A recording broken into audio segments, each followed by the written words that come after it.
आप देख पा रहे होंगे मुझे स्क्रीन पे, जो भी स्टूडेंट्स लाइव हैं वो।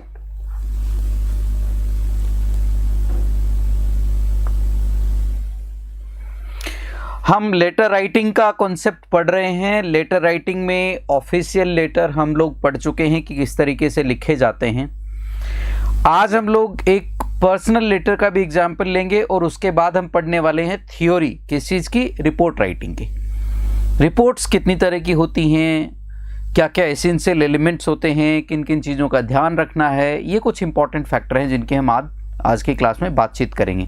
तो आज की क्लास आपकी मेनली दो हिस्सों में बटी हुई होगी। पहला हिस्सा है आपका जिसमें एक लेटर हम रखेंगे, एक लेटर हम समझेंगे। और नमस्कार बिश्नोई साहब। और उसके बाद अगले पार्ट में हम रिपोर्ट कितनी तरह की होती हैं, क्या क्या एसेंशियल पार्ट है, उनको कैसे लिखना है। और फिर कल की क्लास में कुछ रिपोर्ट्स के एग्जाम्पल जो पहले प्रीवियस आरएस के एग्जाम्स में आ चुके हैं। एंड में इस सेशन की सीरीज़ में कुछ नोटिसेज वगैरह को हम देखेंगे और उसके साथ इस पर्टिकुलर सीरीज़ का हम एंड करेंगे। और उसके बाद अगले पार्ट पे हम लोग मूव ऑन करेंगे, जैसे वीडियो वगैरह के एग्ज़ाम्स जो आने वाले हैं उनके बारे में हम आगे डिस्कशंस करेंगे। तो ये हमारा आज की क्लास का फॉर्मेट रहने वाला है। तो शुरुआत करते हैं आज की क्लास की। आज की क्लास में हम देखेंगे कि एक पर्सनल लेटर है जिसका क्वेश्चन ये है कि राइट अ लेटर, एक चिट्ठी लिखनी है टू योर फ्रेंड, अपने दोस्त को, who is running a successful business, जो एक सक्सेसफुल बिजनेस रन कर रहा है इन यूरोप में कहीं, और उसको आपको परसुएड करना है to come to India and invest here, और आपको उसको ये कन्विंस करना है यहाँ पर आने के लिए और भारत में निवेश करने के लिए। आज की थीम है, आज का क्वेश्चन है। ये क्वेश्चन चूँकि आपका पर्सनल लेटर पे बेस्ड है, तो सबसे पहले हम देखेंगे पर्सनल लेटर का फॉर्मेट क्या है जो हमने लिया है। ये एक फॉर्मेट है पर्सनल लेटर का, बहुत सिंपल फॉर्मेट होता है। यहाँ पे आपको एड्रेस और डेट लिखना है। एड्रेस आप लिखेंगे अपना, जिस तारीख को आप लिख रहे हैं उसको लिखेंगे, और इस साइड में आप लिखेंगे salutation, my dear friend, dear फलां, डियर ढिमकाना, जो भी आप उनका नाम लिखना चाहें। मैंने एक एग्जाम्पल के लिए नाम लिया है। फिर यहाँ पर आएगी बॉडी ऑफ लेटर। इसको प्रिपेयर करने से पहले कुछ सर्टेन पॉइंट्स हैं, उन पॉइंट्स को हम ध्यान से देखेंगे क्या क्या पॉइंट आप लिख सकते हैं। चूँकि यहाँ पे आप किसी को इन्वेस्ट करने के लिए इनवाइट कर रहे हैं भारत में, तो थोड़ा सा आपको ये रिफ्लेक्ट भी करना है अपने चिट्ठी में, अपने लेटर में, कि आपको इकोनॉमी और थोड़ा बिजनेस का थोड़ा बहुत समझ है। तो कुछ छोटे मोटे फैक्ट्स जो हर किसी सिविल सर्विस की एग्ज़ाम की प्रिपरेशन करने वाले स्टूडेंट को मालूम होता है, दे आर वेल अवेयर, अच्छा उनका नॉलेज बेस होता है, तो वो कुछ फैक्ट्स आप इन्वॉल्व कर सकते हैं। इसमें आपको लिखने में सहूलियत रहेगी। नीचे सब्सक्रिप्शन है, यानी आप उसको एंड में आप किस जो भी आप लिखते हैं, योर्स सिंसियरली फेथफुली, वो है your dear friend, what ever you want to write, end में आप नेम एंड सिग्नेचर आप लिखें। ये आपका एक बेसिक फॉर्मेट है। इस लेटर को मैंने पहले से लिख के रखा है क्योंकि यहाँ पर लिखना स्क्रीन पे इम्पॉसिबल हो जाता है और समय भी बहुत कंज्यूम करता है। तो ये चिट्ठी मैंने जो लिखी है वो आपको कुछ इस तरीके से दिखाई देगी। चूँकि हमारे पास वर्ड लिमिट 150 वर्ड्स का है, तो ये एक थोड़ा सा चैलेंजिंग टास्क है हमारे लिए। 150 वर्ड्स की लिमिट होने की वजह से हमारे पास ज़्यादा स्कोप बचता नहीं है, तो हमें ओनली फैक्चुअल इन्फॉर्मेशन लिखनी है। कुछ पुराने पेपर्स में मैंने देखा है कि कुछ एग्ज़ाम्स में लेटर का जो वर्ड लिमिट दिया हुआ है वो 250 वर्ड्स तक दिया हुआ है। वहाँ पे आप कुछ चीज़ें डिटेल्ड और टेक्निकल भी लिख सकते हैं, लेकिन चूँकि आपके पास 150 वर्ड्स का ही स्कोप है, ऐसी स्थिति में हमें बहुत केयरफुल रहना है हमारी राइटिंग में। एक भी पॉइंट जो हम दिमाग में है, इंपॉर्टेंट पॉइंट्स हमें शामिल करने हैं, और उसके बाद हमें चिट्ठी को एंड कर देता है। योर सिंसियरली विजय सिंह कुलहरी, ये कोई लिख रहे हैं अपने दोस्त को। तो शुरुआत करते हैं लेटर की। हम सबसे पहले एक जो इम्पॉर्टेंट पॉइंट्स का पार्ट है वो हमने लिया कि सबसे इम्पॉर्टेंट पॉइंट्स हमें जो शामिल करने हैं उसमें क्या होगा। तो जब भी आप कोई पर्सनल लेटर लिखते हैं तो उससे सबसे पहले एक कॉन्टेक्स्ट आप इसमें शामिल कर लेते हैं कि आप किस संदर्भ में इसको लिख रहे हैं। तो कॉन्टेक्स्ट आपने शामिल कर लिया कि किस संदर्भ में कौन कौन लोग हैं जो इसमें इन्वॉल्व हैं, आपके संदर्भ में लिख रहे हैं, पहले आपका कोई कम्युनिकेशन हुआ है कि नहीं हुआ, उसके संदर्भ में कुछ कहना चाहें, या आप चाहते हैं कि आप मुद्दे की बात लिखें, तो आप इस चीज़ को अवॉइड कर सकते हैं कि पहले आपकी चिट्ठी प्राप्त हुई, आशा है कि आप ठीक होंगे। इस तरह के पॉइंट्स, आप चूँकि वर्ड लिमिट कम है तो आपको सम्मिलित करने में दिक्कत हो सकती है। हाउएवर, मैंने इसमें कॉन्टेक्स्ट शामिल करने की कोशिश की है। फिर आप लिखेंगे कि आप जब उनको इनवाइट ही करने वाले हैं तो सबसे पहले आप भूमिका बांधेंगे कि हम आपको क्यों इनवाइट कर रहे हैं इंडिया में। आप वहाँ पे एक सक्सेसफुल बिजनेसमैन हैं, पाउंड्स में अर्न कर रहे हैं, यूरो में अर्न कर रहे हैं, तो यहाँ आएंगे तो क्या क्या मोटिव है। सबसे पहला हम उसकी भूमिका बांधने के लिए ग्रोइंग इकोनॉमी का रेफरेंस दे देंगे कि भारत की अर्थव्यवस्था ग्रो कर रही है, कितनी कर रही है, आपको पता है इस चीज़ का।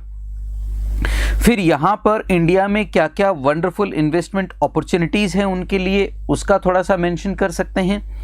फिर आप सबसे इम्पॉर्टेंट फैक्टर जो आपको दिमाग में रखना है, भले आप ऐसे लिखें, भले ही आप कोई लेटर लिखें, रिपोर्ट लिखें, एक चीज़ आप हमेशा दिमाग में रखिएगा, जो इन्वेस्टमेंट है, इन्वेस्टमेंट हमेशा दो चीज़ों पे बेस्ड होता है, दो चीज़ों से ड्राइव होता है। इन्वेस्टमेंट को हमेशा दो चीज़ें ड्राइव करती है, उसमें होता है ग्रीड एंड फेयर। देखिए यहाँ पे जब आप कोई बिजनेस रन कर रहे हैं तो फिलैंथ्रोपी या परोपकार जैसी कोई चीज़ होती नहीं है। लोग प्योर अपना धंधा रन करते हैं, उसमें प्रॉफिट माइंडसेट होता है, ये हमें स्वीकार करना पड़ेगा।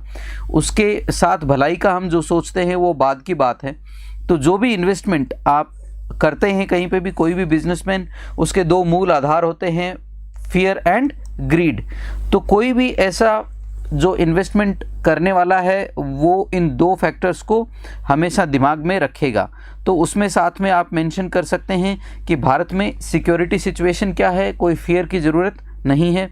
फिर आप सबसे है कि इसमें नोबिलिटी भी है, आप सर्विस कर रहे हैं मदरलैंड को और उससे आपको इमोशनल फुलफिलमेंट भी मिलेगा, कि आपको भावनात्मक फुलफिलमेंट का एहसास होगा। ये पॉइंट आप इसमें सम्मिलित कर सकते हैं। सम्मान मिलता है जब यहाँ पे आप कर सकते हैं ये पॉइंट। एंड आप फिर एंड में लिख सकते हैं hope to see you back to your motherland. And यहाँ पे आप आकर क्या क्या कार्रवाई कर सकते हैं आप अपनी मदरलैंड पर आकर, और ये एक इम्पॉर्टेंट फैक्टर है जो आप शामिल कर सकते हैं।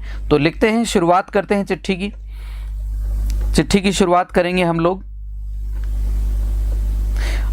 एड्रेस लिखा सबसे पहले 18 नारायण विहार, सिरसी रोड, जयपुर, और आपने डेट डाली जनवरी। ये रिचुअलिस्टिक है, जैसे आप रिचुअल करते हैं, पूजा पाठ करते हैं, वैसे चिट्ठी में फट से ये लिख देते हैं, इसमें कुछ नया नहीं है। क्विकली हम मूव ऑन करेंगे अगले पार्ट पे।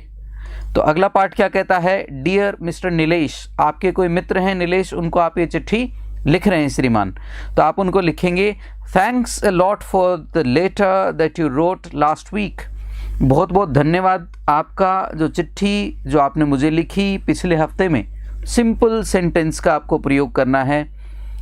आई am highly delighted to read about your success as an entrepreneur या एंटरप्रेन्योर, कि मैं आपकी सफलता को लेकर बहुत प्रसन्न हूँ कि आप एक सक्सेसफुल बिजनेसमैन हैं वहाँ पर जहाँ पर आप अपना धंधा रन कर रहे हैं।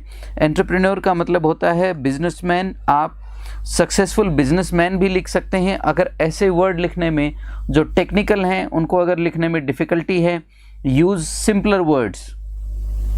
आप ऐसा भी लिख सकते हैं, I am happy to see you as a successful businessman. मैं आपको एक सफल व्यापारी के रूप में देखकर, या ट्रेडर के रूप में, या बिजनेसमैन, कोई भी आप एक सिंपल वर्ड आप ले सकते हैं। एंटरप्रेन्योर वर्ड अगर आपको डिफ़िकल्ट लगता है तो उसकी जगह आप कोई सिंपल शब्द का चुनाव करें और उसको रखें। फिर I keep a tab on the prices of the stocks of your company. मैं आपकी जो स्टॉक्स हैं आपकी कंपनी के, उनकी कीमतों पर भी नज़र रखता हूँ। जब आप किसको इन्वेस्टमेंट के लिए बुला रहे हैं अपने देश में और आप लगते हैं कि आपका क्लोज है और वो आ जाएगा, तो आपको ये भी ख्याल रखना होता है कि जब बुलाते समय आप केवल हवा में बात नहीं कर रहे हैं, आपको पता है कि उसके बिज़नेस में क्या हो रहा है, उसकी परफॉर्मेंस कैसी है। तो इसलिए आप चिट्ठी में आप उनको ये भी लिखते हैं। देखिए, सबसे इम्पॉर्टेंट फैक्टर है रेलेवेंस। आप कुछ भी लिखें वो सामने वाले को अपील करना चाहिए। अगर सामने वाले को अपीलिंग लगता है तो वो आपकी बात सुनता है। तो आप उसमें ये भी कहते हैं कि आप जो भी कर रहे हैं वहाँ पर as a businessman, as a entrepreneur या एंटरप्रेन्योर, मैं उसमें कीन इंटरेस्ट दिखाता हूँ, मैं उसमें रुचि लेता हूँ। तो मैं आपके जो स्टॉक्स की प्राइसेस हैं आपकी कंपनी के, उसको मैं दिमाग में रखता हूँ, उन पे नज़र रखता हूँ। Keep a tab on something idiom होता है जिसका अर्थ होता है किसी भी चीज़ की प्रॉपर जानकारी रखना। The growth trajectory seems to be touching the sky. आपके जो प्राइसेज हैं स्टॉक के आपकी कंपनी के, वो तो आसमान छूते हुए प्रतीत होते हैं। यानी कि ओवरऑल जो परफॉर्मेंस है आपकी कंपनी की, ऐसा प्रतीत होता है कि बेहतरीन है। तो इस तरीके से आप एक भूमिका बांधते हैं। सबसे पहले क्या बताया कि कॉन्टेक्स्ट आपको बिल्ड करना है। आप अगर दोस्त को भी चिट्ठी लिख रहे हैं तो उसमें, क्योंकि आप उनको यहाँ पर इन्वेस्टमेंट के लिए इनवाइट कर रहे हैं, दैट इज़ वेरी इंपॉर्टेंट। इस चीज़ को आप बिल्कुल दिमाग में रखिएगा। देखिए, चिट्ठी लिखते समय अगर आप स्कोर करेंगे तो इसी बिहाफ पे करेंगे कि आपने कितना लॉजिकली, कोहेसिवली आपने पत्र को लिखा है। उसके बाद आपका आता है अगला पॉइंट, वो है I hope that you must be keeping an I on the growing economy. मैं ये आशा करता हूँ कि आप भी जो भारत की बढ़ती हुई अर्थव्यवस्था है उस पर नज़र रखे हुए होंगे। बिजनेसमैन की एक पहचान होती है कि जो इंटरनेशनल बिजनेस में खासकर होता है, या जो मॉडर्न बिजनेसमैन है, वो दुनिया के पूरे व्यापारिक वातावरण को, आर्थिक वातावरण को नज़र रखता है, क्योंकि वो दो ही चीज़ों में देखता है दुनिया को। मेरे लिए अपॉर्चुनिटी क्या है, मेरे लिए थ्रेट क्या है। तो वो आप भी शायद हमारी इकोनॉमी पे नज़र रख रहे होंगे। एंड प्रॉस्पेरिटी ऑफ इंडिया, ठीक है, as all investors are doing so these days. जैसा कि बाकी सभी इन्वेस्टर्स हैं दुनिया के, वो भारत की जो ग्रोथ स्टोरी है उस पे नज़र बनाए हुए हैं, भारत की इकोनॉमी पे नज़र बनाए हुए हैं। मुझे आशा है कि शायद आप भी वैसा कर रहे हैं। Our annual GDP growth is 8.4% now. हमारी जो एनुअल ग्रोथ रेट है वो 8.4% है। एक चीज़ को यहाँ पे मैं आपसे यही रिक्वेस्ट करूंगा कि अगर आपके पास एक्यूरेट डेटा नहीं है तो नहीं शामिल करें, और अगर एक्यूरेट डेटा आपके पास और एक्यूरेट डेटा पे आप नज़र रखते हैं तो आप डेटा ज़रूर शामिल करें। ये बहुत इंपॉर्टेंट फैक्टर है। आप न्यूज़पेपर पढ़ रहे होते हैं, सिविल के स्टूडेंट हैं, तो मुझे कोई ज़्यादा इसमें सिविल सर्विसेज वाले प्रिपरेशन जो करते हैं, एस्पिरेंट्स जो होते हैं, उनके पास ऐसा डेटा टिप्स पे होता है इनफैक्ट, इसलिए मैंने इंक्लूड कर लिया। और अगर आप किसी दूसरी एग्ज़ाम की तैयारी कर रहे हैं, आपके पास डेटा नहीं है, तो आप सिंपल एक जेनरिक स्टेटमेंट भी लिख सकते हैं। Our annual GDP growth is very high. एक सिंपल जेनरिक स्टेटमेंट लिख सकते हैं। We have crossed the $3 million mark. हमारी अर्थव्यवस्था ने $3 मिलियन का जो मार्क है, यानी जो पायदान है, उसको क्रॉस कर लिया है। We have a huge middle class and growing steadily. हमारे पास एक बहुत बड़ी मिडिल क्लास है। एंड इट इज़, यहाँ पे इट इज़ शब्द का प्रयोग कर लीजिएगा, वो सेंटेंस को ज़्यादा क्लियर बनाएगा। और ये जो मिडिल क्लास है, ये स्टडीली मतलब एक पर्टिकुलर ग्रोथ रेट पे बढ़ रही है स्ने। और स्टेडी का मतलब होता है मजबूती से बढ़ती हुई प्रतीत होती है। तो आप ये लिख रहे हैं उसको। तो यहाँ पे हमारा जो बॉडी है उसका दूसरा पार्ट कंप्लीट होता है। अगले पार्ट में चलते हैं। India's security scenario has improved considerably. Bharat का जो सिक्योरिटी सिचुएशंस हैं, परिस्थितियां हैं, वो भी काफ़ी बदल गई हैं, इम्प्रूव हो गई हैं। Making India is an attractive investment destination. Destination का मतलब होता है आपका मंजिल, कि भारत को एक अट्रैक्टिव इन्वेस्टमेंट डेस्टिनेशन बना दिया है इस पर्टिकुलर सिक्योरिटी सिचुएशन ने, जिसमें आजकल हम हैं। हमारी सिक्योरिटी सिचुएशन काफ़ी इम्प्रूव हो गई है बीते दिनों में। ये आप लिख सकते हैं। अगला है apart from the growth story, इस ग्रोथ स्टोरी के अलावा भी क्या है, it gives immense joy and satisfaction to share your success with your own people. तो आप ये कहना चाह रहे हैं कि ये जो सक्सेस स्टोरी को के अलावा भी अगर आप अपना जो सक्सेस है वो अपने लोगों के साथ बांटते हैं तो वो बहुत ही सेटिस्फेक्शन देता है, जॉय देता है। एंड चूंकि स्पेस कम था इसलिए ऑनर मिलता है, ये मिलता है, बाकी चीज़ें भी आप लिख सकते हैं जो अपीलिंग हो सकती है। हमारे पास वर्ड्स की कमी है तो आप simply come and work with us, आइए और हमारे साथ काम करिए, हमारे देश में यहाँ पर पैसा लगाइए। Yours sincerely Vijay Singh Kulhari. यहाँ पे एक जेंटलमैन है जो लिख रहे हैं चिट्ठी, तो इस तरीके से आपकी चिट्ठी की यहाँ पर समाप्ति होती है। तो ये एक पार्ट हमारा कंप्लीट होता है। उसके बाद आज हम मूव कर रहे हैं रिपोर्ट राइटिंग में। रिपोर्ट राइटिंग किसी भी एग्जाम का बड़ा महत्वपूर्ण हिस्सा होता है, बहुत इंपॉर्टेंट पार्ट है ये। और इसमें रिपोर्ट राइटिंग में क्या होता है, हम रिपोर्ट के बेसिक जो एलिमेंट है, अब रिपोर्ट कई तरह की हो सकती हैं, रिपोर्ट कौन किसको लिख रहा है उसमें कितनी गंभीरता होगी और उसमें कितने तथ्यात्मक जानकारियां होंगी, ये डिपेंड करेगा टाइप ऑफ इंफॉर्मेशन पे। लेकिन बेसिक जो आधारभूत थ्योरी है रिपोर्ट राइटिंग की, वो हमें बताती है कि किन चीज़ों को आधार बनाकर हमें रिपोर्ट लिखनी है। तो report writing is one of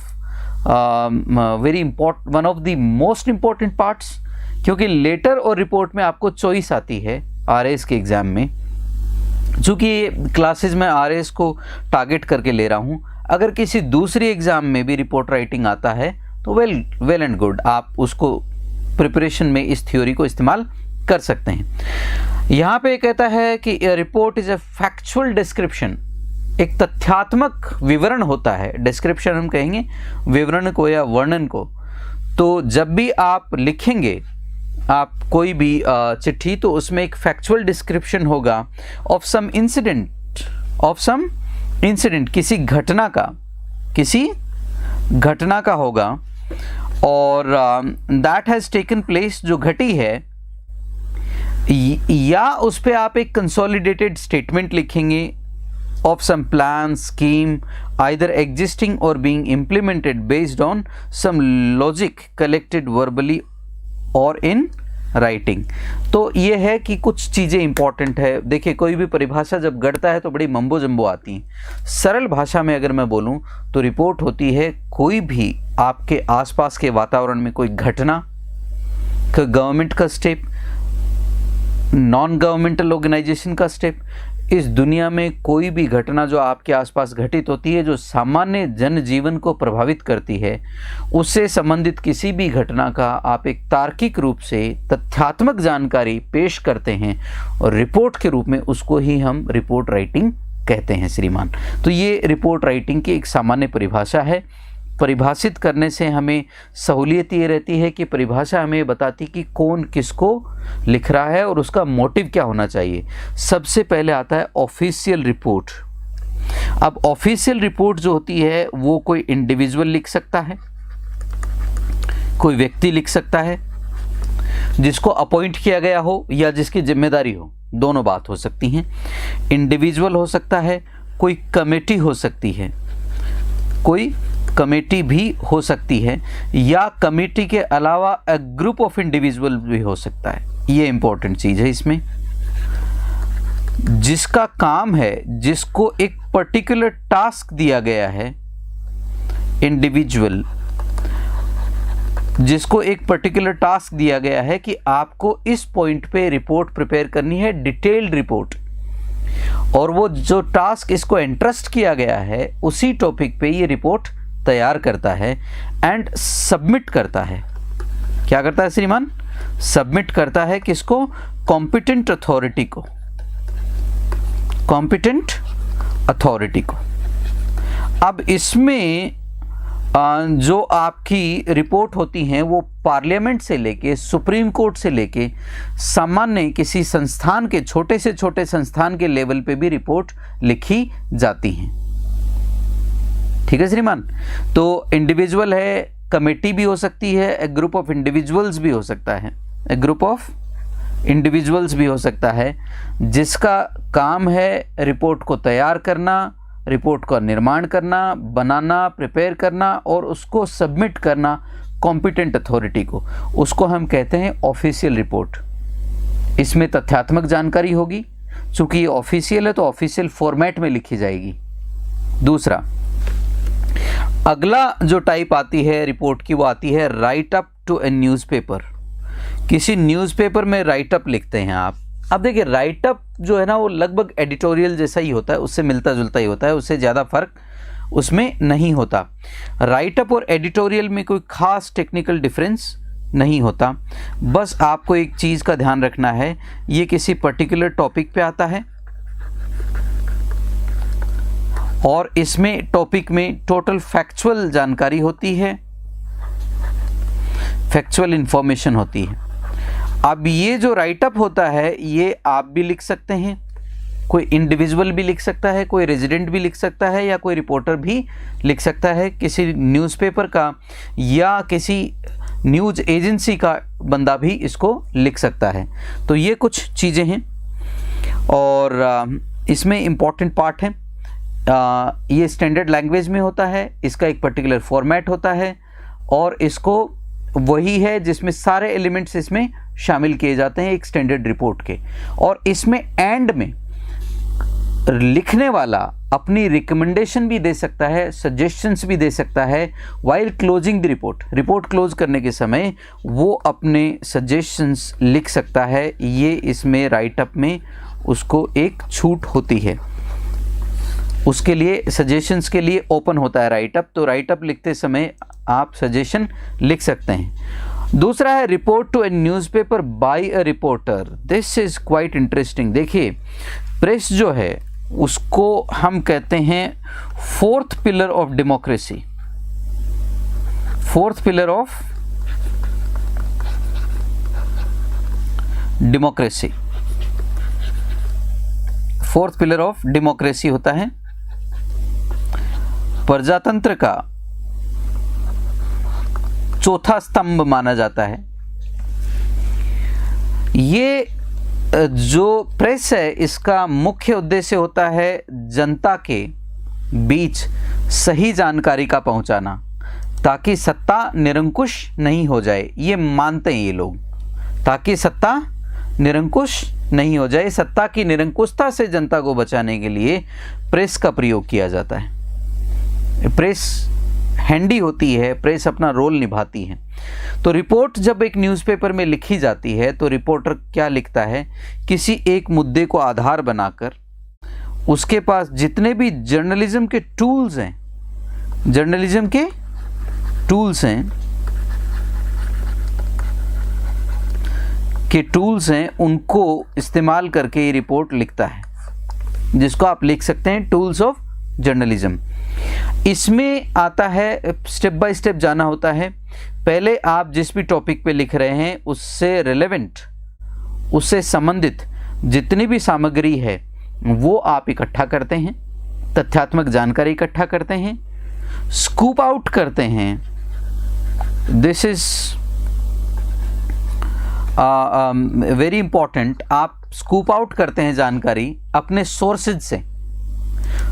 चूंकि इन्वेस्टिगेटिव जर्नलिज्म है, आप स्कूप आउट करके जानकारी अच्छे से और उसके पूरे तथ्य जुटाते हैं। कई जगह पे जहाँ पे बहुत बड़े प्रोजेक्ट्स पे बहुत पावरफुल लोग इन्वॉल्व होते हैं, वहाँ पे इन्वेस्टिगेटिव जर्नलिज्म भी देखने को मिली है। इन्वेस्टिगेटिव जर्नलिज्म, इन्वेस्टिगेटिव जर्नलिज्म क्या कहती है कि आप एक जर्नलिस्ट हैं जिसके पास स्किल्स हैं, इन्वेस्टिगेट करने के सोर्सेज हैं, और वो इन्वेस्टिगेटिव जर्नलिज्म का ये होता है जो फैक्चुअल एविडेंस है, एविडेंस निकालना और उनको जनता के पब्लिक डोमेन में रखना। किस में रखना श्रीमान? पब्लिक डोमेन में रखना। ये मेन पार्ट होता है आपका रिपोर्ट। जो इन्वेस्टिगेटिव जर्नलिज्म होती है या जो रिपोर्टर जो रिपोर्ट तैयार करता है उसका मेन पार्ट यही है। तो ये कुछ पार्ट हैं इसके, जिसके आधार पे उसको ये काम करना है कि टूल्स का इस्तेमाल करेगा, इंफॉर्मेशन अपने सीक्रेट सोर्सेज से स्कूप आउट करेगा, तथ्य निकालेगा, एविडेंस निकालेगा, डॉक्यूमेंट्स निकालेगा, हार्ड एविडेंस निकालेगा, उनका विश्लेषण करेगा और उसकी रिपोर्ट को लिखेगा। तो ये पूरा का पूरा, क्योंकि ये बहुत रिस्पॉन्सिबिलिटी वाला काम है, क्योंकि अगर आप किसी पब्लिक अथॉरिटी के बारे में या किसी ऐसे इंडिविजुअल के बारे में रिपोर्ट छाप रहे हैं, अगर वो रिपोर्ट गलत है तो this is a huge burden. वो आपकी जो इंटीग्रिटी है और आपकी जो रेपुटेशन है उस पर बहुत बड़ा, आपकी क्रेडेंस या क्रेडिबिलिटी पे आपके लिए बहुत बड़ा क्वेश्चन रेज कर सकता है कि भैया आप लिख तो रहे हैं लेकिन आपकी राइटिंग में क्रेडिबिलिटी कितनी है। तो क्रेडिबिलिटी को बनाए रखने के लिए रिपोर्ट में आपको ये तथ्यात्मक जानकारी शामिल करनी होती। अब क्या होता है, जब आप रिपोर्ट लिख रहे होते हैं, मान लीजिए आपको एक जर्नलिस्ट बन के एक रिपोर्ट लिखनी है, तो आप उसमें आपको उस शूज़ में स्टेप इन करना है एक जर्नलिस्ट के। तो जर्नलिस्ट के शूज़ में जब आप स्टेप इन करेंगे तो उसके लिए बहुत इंपॉर्टेंट हो जाता है कि आप उसकी तरह सोचें।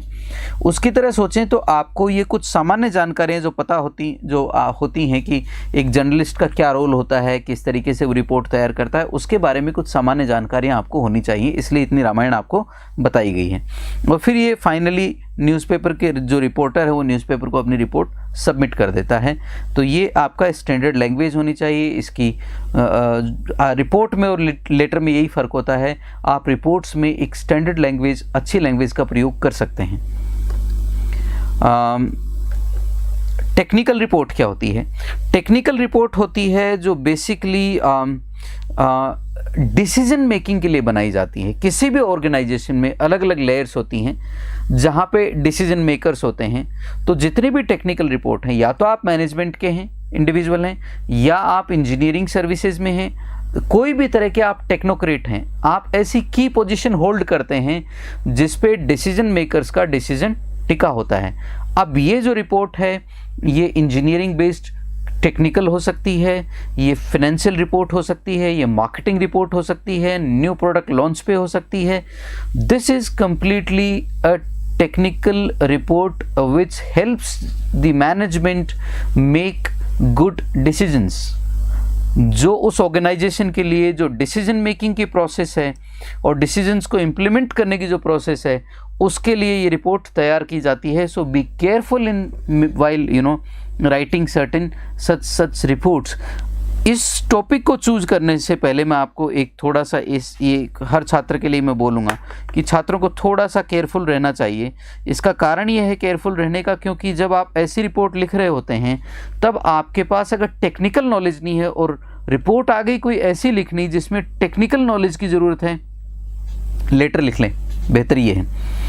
और अगर मान लीजिए आपको लेटर लिखना है और उस लेटर के बारे में आपको ऐसा टॉपिक आ गया जिसके बारे में आपको ज़्यादा जानकारी नहीं है, लेकिन आप किसी प्रोफेशनल डिग्री के स्टूडेंट रहे हैं जैसे इंजीनियरिंग, मैनेजमेंट, और उससे संबंधित कोई टेक्निकल रिपोर्ट आपको लिखने की आ गई, तो आप उस टॉपिक को आसानी से पिक कर सकते हैं, उसमें अच्छा स्कोर कर सकते हैं, क्योंकि उससे संबंधित लैंग्वेज की आपको जानकारी है। तो ये इस तरह की टेक्निकल रिपोर्ट होती है। टेक्निकल रिपोर्ट क्या होती हैं? स्पेसिफिक होती हैं, स्पेसिफिक होती हैं। इसमें आपका पार्लेंस का प्रयोग होता है, जो सब्जेक्ट स्पेसिफिक वर्ड्स होते हैं उनका प्रयोग होता है, जिसे हम जार्गन भी कह सकते हैं। क्या कह सकते हैं? सब्जेक्ट स्पेसिफिक जो है जार्गन्स का प्रयोग होता है, तो उसका प्रयोग करते हैं आप। दूसरा, ये डिटेल्ड होती हैं और इसमें सबसे इंपॉर्टेंट बात है आपको प्रोफेशनल अप्रोच, जो आपकी प्रोफेशनल अप्रोच है वो झलकनी चाहिए। ये कुछ मम्बो जम्बो आपके लिए है। अच्छा, थोड़ा सा मैं कुछ ऐसी चीज़ें भी इंक्लूड कर लेता हूँ जो पर्सनल एक्सपीरियंस पे बेस्ड होती हैं। वो इसलिए कर लेता हूँ क्योंकि आप सिविल सर्विसेज की प्रिपरेशन कर रहे हैं। भविष्य में आने वाले टाइम में जब कंपटीशन बढ़ेगा तो आपको कंपेटिटिव होने के लिए ओवर योर पीयर्स, जो आपका बराबर का समूह है, उसमें कंपेटिटिव होने के लिए आपको ऐसी चीज़ों का आवश्यक नॉलेज की ज़रूरत होती है जो आपको हाई स्कोर करने में मदद करता है। तो ये एक टेक्निकल रिपोर्ट है। अब हम आते हैं अगले पार्ट में जहाँ पर हम ये देखने वाले हैं कि आपके रिपोर्ट के अलावा इसमें कौन कौन से पार्ट्स होते हैं इंपॉर्टेंट। अब देखिए रिपोर्ट दो तरह की होती हैं, एक वो रिपोर्ट होती है जिसमें केवल ये वाला पार्ट होता है, एक वो रिपोर्ट होती हैं जो डिटेल्ड रिपोर्ट होती हैं। तो यहाँ पे आपके जो एग्जाम में जो रिपोर्ट आएंगी कृपया उसको इसी पार्ट पे आपको फोकस करना है। उसमें छोटा मोटा ऊपर आपके कुछ एक दो चीज़ें हो सकती हैं, लेकिन जो रिपोर्ट वास्तव में जो रिपोर्ट होती हैं उनमें कौन कौन से घटक होते हैं उसके बारे में मैं थोड़ा सा आपको बताना चाहूँगा, क्योंकि थ्योरी का पार्ट है। बहुत से एग्जाम में थ्योरी में इनके बारे में आपको पूछा भी जाता है। तो सबसे पहले टाइटल पेज होता है जिसमें रिपोर्ट लिखने वाले का नेम, ठीक है सरकार, टॉपिक जिस पे रिपोर्ट बनी है वो, और साथ में डेट, ये तीन चीज़ें शामिल होती हैं। क्या क्या होता है, जो रिपोर्ट का जो आपका फ्रंट पेज होता है, टाइटल पेज होता है, उस पर आपका टॉपिक, आपका नेम और आपका डेट। टॉपिक को आप पहले ऊपर रखते हैं, ये टॉपिक है, ये prepared by this submitted on this date, submit date इसमें आप लिखेंगे, सबमिशन की जो डेट है वो सबमिशन की डेट आप इसमें लिखेंगे।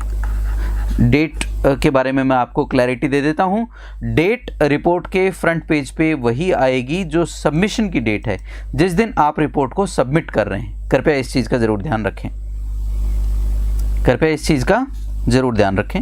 उसके बाद कंटेंट आता है, कंटेंट में होता है टेबल ऑफ कंटेंट्स। टेबल में आप क्या लिखते हैं कि आपकी जो रिपोर्ट है, जो बिगर रिपोर्ट है, जो पूरा मसाला आपने रिपोर्ट में लिखा हुआ है, उस रिपोर्ट में जो कंटेंट पार्ट है उसमें क्या क्या है, एग्जीक्यूटिव समरी कहाँ पे है, इंट्रोडक्शन कहाँ पे, ये कहाँ पे है, रिपोर्ट कहाँ पे, कंक्लूजन कहाँ पे है, जो भी है डेटा वेटा, उसका एक आप कंटेंट देते हैं और उसमें कहीं ना कहीं पेज भी लिखा होता है 1 2 3 ऐसे 4, ऐसे जितने भी हेड्स में आपने रिपोर्ट बनाई है वो हेड्स प्लस पेज नंबर आप उसमें इंक्लूड करते हैं। This is the standard format. ये आपका स्टैंडर्ड फॉर्मेट होता है किसका, आपका इसका कंटेंट का, टेबल ऑफ कंटेंट का। फिर आता है एब्स्ट्रैक्ट और एग्जीक्यूटिव समरी। एग्जीक्यूटिव समरी क्या होती है, वो जो पूरी रिपोर्ट आपने लिखी है उसमें कंप्लीट जो रिपोर्ट है उसके मुख्य मुख्य बिंदुओं का हवाला देते हैं आप, कि मैंने ये लिखी है। उसमें आपका पर्पस इंक्लूड होता है, पर्पस एंड समरी, जिसमें आप ये कहते हैं कि इस रिपोर्ट को लिखने का इंटेंशन ये है और इसकी समरी ये है। दो इंपॉर्टेंट चीज़ें आपके एब्स्ट्रैक्शन और आपकी एग्जीक्यूटिव समरी में या एब्स्ट्रैक्ट में शामिल होती हैं। अगला पार्ट आता है इंट्रोडक्शन का। इंट्रोडक्शन का जो भी रिपोर्ट से संबंधित टेक्निकल जानकारी है, टेक्निकल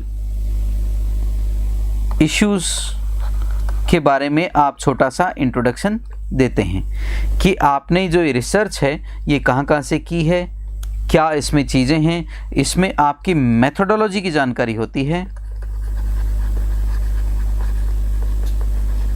सोर्सेज की जानकारी होती है इंट्रोडक्शन में, और नोट ऑफ थैंक्स भी आप दे सकते हैं किसी को अगर देना चाहें, नोट ऑफ थैंक्स, या आप इंट्रोडक्शन में लिख सकते हैं कि भैया इन लोगों ने मुझे मेरी रिपोर्ट को कंप्लीट करने में मदद करी और मैं उनका धन्यवाद ज्ञापित करता हूँ, ये करता हूँ, वो करता हूँ, सारा आप इसमें शामिल करते हैं इंट्रोडक्शन पार्ट में। ये बहुत इंपॉर्टेंट चीज़, इसको ध्यान रखिएगा। और उसके बाद आता है मेन बॉडी, डिस्कशन और description. This is the part, this is the part जिसमें आप पूरा का पूरा रिपोर्ट, देखिए अगर मैं आपके लिए कहूँ तो आपकी रिपोर्ट आएगी कि आपकी गली में ये हो गया, वो हो गया, आसपास ये हो गया, क्रिमिनल एक्टिविटी हो रही हैं, गाड़ियाँ चोरी हो रही हैं, चेन स्नैचिंग हो रही है, कॉलोनी में आपके आसपास की लोकेलिटी में एंटी सोशल एलिमेंट्स का जमावड़ा होता है, कुछ ऐसी छोटी मोटी चीज़ें जो आपके आसपास घटित हो रही होती हैं, उनको लेके आप अपनी रिपोर्ट जो है वो लिखते हैं, या तो किसी लोकल न्यूज़पेपर के एडिटर को लिखते हैं या अथॉरिटीज़ को आप उसके ऊपर एक रिपोर्ट लिखकर भेजते हैं। ऐसी स्थिति में ये इतना तामझाम की ज़रूरत नहीं होती, लेकिन अगर कहीं डिटेल्ड रिपोर्ट आ गई या कहीं थ्योरी आ गई कि रिपोर्ट राइटिंग में क्या क्या एसेंशियल एलिमेंट्स होते हैं, तब ये जानकारी होना ज़रूरी है। चूँकि पढ़ा ही रहा हूँ तो थोड़ा सा आगे बढ़ के कंप्लीट कर देते हैं इस पार्ट को। उसके बाद आता है कॉन्क्लूज़न। क्या आता है श्रीमान? कॉन्क्लूज़न। कॉन्क्लूज़न में आप अपना रिकमेंडेशंस वगैरह देते हैं कि इस रिपोर्ट की फाइंडिंग्स लिखते हैं। क्या लिखते हैं? Findings and recommendations.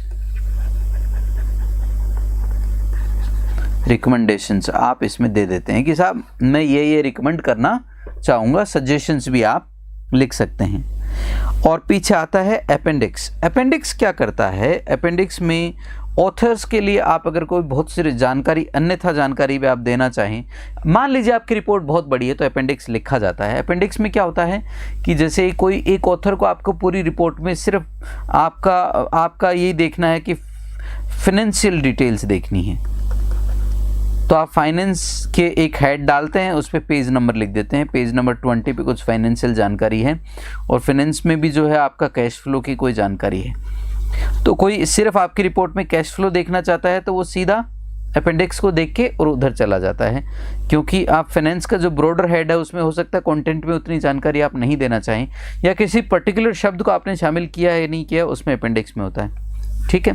बहुत से लोग बिब्लियोग्राफी भी जोड़ देते हैं। उसमें बिब्लियोग्राफी में क्या होता है कि आपके सोर्सेज क्या क्या हैं, तो इसमें आपके अपेंडिक्स में सोर्सेज की जानकारी भी हो सकती है कि आप रिपोर्ट लिख तो रहे हैं लेकिन उसमें सोर्सेज की क्या क्या जानकारी, सोर्सेज आपने कहाँ कहाँ से लिए हैं, ये आप पार्ट्स ऑफ स्पीच में पार्ट्स ऑफ रिपोर्ट में आप लिखते हैं। सॉरी, इंग्लिश के टीचर्स को पार्ट्स ऑफ स्पीच वर्ड से बड़ा लगाव होता है, तो कई बार स्लिप ऑफ टंग होकर वो निकल जाता है मुंह से। तो ये आपकी कुछ इंपॉर्टेंट जानकारियां हैं श्रीमान कि क्या क्या होना चाहिए, ये पार्ट्स हैं। अब लिखने में ये तो पार्ट हैं रिपोर्ट के, कितने हिस्से होते हैं। अब लिखते समय आपको किन किन चीज़ों का ध्यान रखना है श्रीमान, उसको और देख लीजिए। Characteristics of a report, originality होनी चाहिए, यानी कि इसमें बनावटीपन जैसा कुछ नहीं होना चाहिए, कॉपीड नहीं होनी चाहिए। क्या नहीं होनी चाहिए श्रीमान? इसमें कोई कॉपी नहीं होनी चाहिए, कॉपीड नहीं होनी चाहिए। ओरिजिनल लैंग्वेज आपके अपने शब्दों में होनी चाहिए, तथ्यात्मक जानकारी होनी चाहिए, फैक्चुअल होनी चाहिए।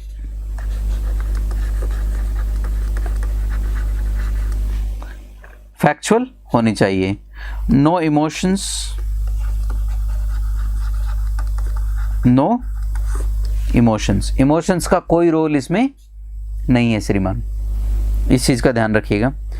अगला आता है आपका ऑब्जेक्टिव। ऑब्जेक्टिव क्या है श्रीमान यहां पर आपका कि रिपोर्ट जो है वो नेचर में ऑब्जेक्टिव होनी चाहिए, यानी आप इसको लिखेंगे तो डिटैच्ड स्टेट ऑफ माइंड से लिखेंगे, detached state of mind.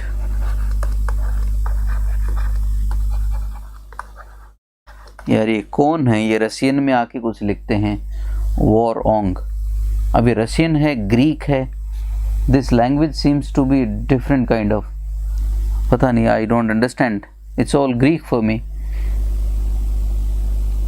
Comment डालते हैं कई बार आके, I really don't understand what the gentleman और whosoever he or she is, I don't understand कि क्या कहना चाहते हैं, what is their message, maybe good evening, good morning sort of thing.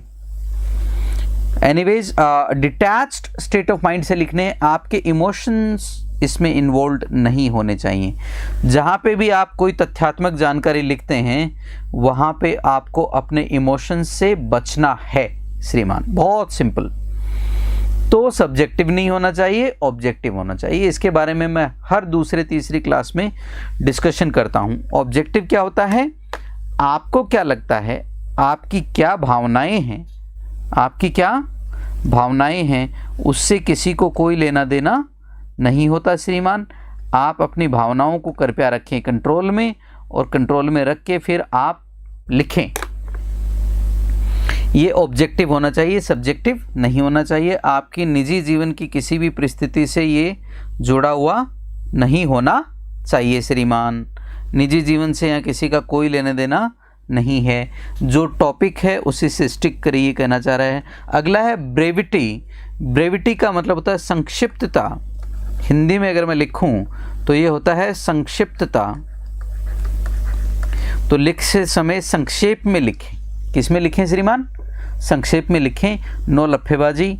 वो बीए वाला जैसे कॉपी भरते हैं वैसा यहाँ पे चलता है नहीं। लिमिटेड आपके पास स्पेस होता है, तो लिमिटेड स्पेस में आप कितनी जानकारी किसी को दे पाते हैं, कृपया उसी को देने का प्रयास करें। ये एक इम्पॉर्टेंट पार्ट है इसका, जिसमें आप संक्षिप्तता का ध्यान रखे हैं।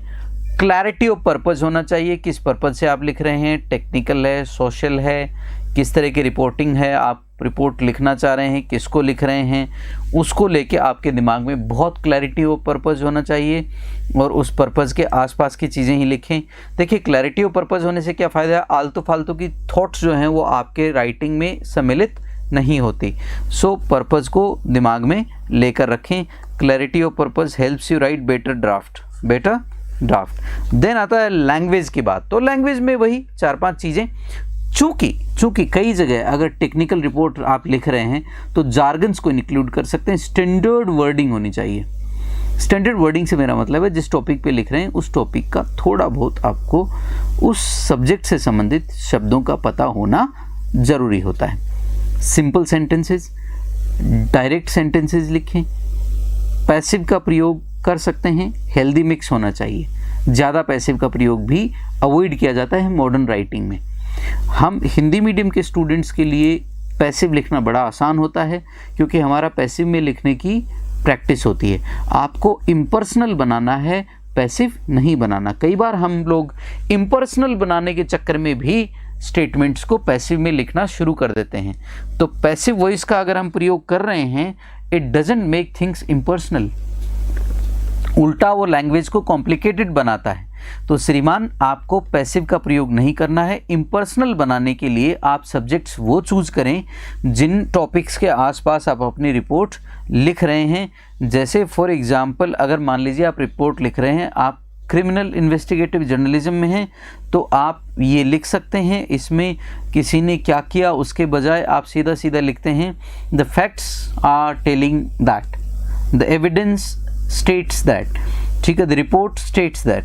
आप सीधे ऐसे सब्जेक्ट्स का प्रयोग कर सकते हैं जो इम्पर्सनल होते हैं। तो लैंग्वेज आपको क्या रखनी है, सिंपल है, इम्पर्सनल है, ऑब्जेक्टिव रखनी है, कोई इसमें सब्जेक्टिव नहीं होना चाहिए, पर्पज़ को दिमाग में रखना है, संक्षिप्तता होनी चाहिए, ओरिजिनलिटी होनी चाहिए, नो कॉपीड नथिंग।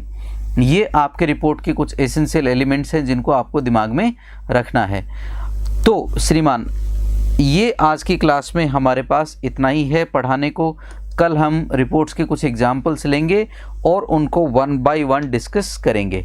रिपोर्ट्स के जब एग्जाम्पल्स लेंगे तो हम कोशिश ये करेंगे कि हर तरह की, जैसे 4 तरह की रिपोर्ट हैं। एक एडिटर की रिपोर्ट है जो हम देते हैं, एक राइटअप लिखते हैं किसी न्यूज़पेपर को, वो है, एक आप लिखते हैं कि किसी आप टेक्निकल रिपोर्ट आप लिख रहे हैं, ठीक है, कोई पर्सनल रिपोर्ट भी आप लिख रहे हैं। तो हर तरह की रिपोर्ट का एक फॉर्मेट हम लेंगे और उसको हम डिस्कस करेंगे, जैसे लेटर राइटिंग में हमने किया है। हमने ऑफिशियल और पर्सनल दोनों लेटर के एग्जाम्पल हमारी क्लासेज में लिए हैं। हाँ, कुछ रह गए, मेमोरेंडम रह गए, नोटिसेज रह गए, सर्कुलर रह गए, 3 चीज़ें, मेमोरेंडम, नोटिस और सर्कुलर, 3 के एग्जाम्पल मुझे और लेने हैं। तो इस रिपोर्ट राइटिंग के साथ ही उनके एक 2 एग्जाम्पल्स हम लोग लेकर पढ़ते चले जाएंगे और उसके बाद हमारी क्लासेस कंटिन्यू रखेंगे। तो रिचुअलिस्टिक वैसे तो मुझे आते ही बोलना चाहिए, लेकिन चूँकि काम करने के बाद, मजदूरी करने के बाद मजदूरी मांगना ज़्यादा बेहतर रहता है। तो आप चैनल को सब्सक्राइब करें, बेल आइकन को हिट कर दें, दोस्तों के साथ शेयर करें, सब्सक्राइबर बढ़ाएं। देखते हैं 1 महीने में मेरे छात्र मुझे कितना सब्सक्रिप्शन दे सकते हैं। तो जो सुन रहे हैं वो सब्सक्राइब करें। और भी बहुत इंपॉर्टेंट जानकारी आने वाली हैं। पहले की कुछ प्ले लिस्ट पढ़ी हैं, वोकैब से संबंधित कुछ पढ़ी हैं, कुछ ग्रामर से संबंधित पढ़ी हैं, तो अपनी जानकारी बढ़ाने के लिए वो भी आप देख सकते हैं। धन्यवाद, नमस्कारम, जय हिंद।